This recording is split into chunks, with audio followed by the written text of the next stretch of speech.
हर महादेव यम दीपम कार्तिक माह में आने वाले महापर्व दीपावली के दौरान त्रयोदशी तिथि अर्थात धनतेरस के दिन माता लक्ष्मी, भगवान धन्वंतरी के साथ मृत्यु के देवता यमराज पूजा अर्चना का विधान भी है, जिसमें यम देवता के लिए घर के बाहर दिया जलाया जाता है। मान्यताओं के अनुसार इस दिन यम देवता को दीपदान करने से घर के किसी भी सदस्य को अकाल मृत्यु का भय नहीं रहता है। यमराज देवता को समर्पित यह पर्व यम दीपम या यम दीपदान के नाम से भी जाना जाता है।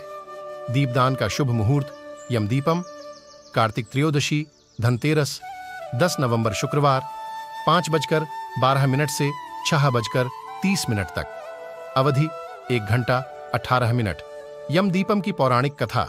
चिरकाल में एक राजा हेम हुआ करते थे। हेम को एक पुत्र हुआ। उन्होंने योग्य ब्राह्मणों से जब पुत्र की जन्म कुंडली बनवाई तो उसमें उस पुत्र की अकाल मृत्यु की भविष्यवाणी छपी थी। कुंडली के अनुसार विवाह के बाद चौथे दिन ही हेम राजा के पुत्र की मृत्यु हो जाएगी। जब यह समाचार राजा को मिला तो वह अत्यंत दुखी हो गए।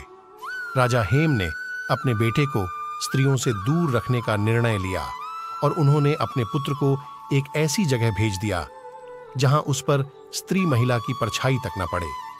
किंतु भाग्य को यह मंजूर नहीं था।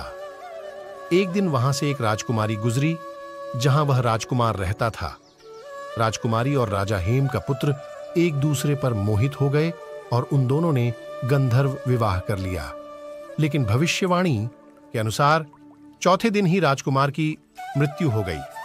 यमदूत जब राजकुमार के प्राण लेने आए तो राजकुमार की नवविवाहिता राजकुमारी जोर जोर से विलाप कर रही थी।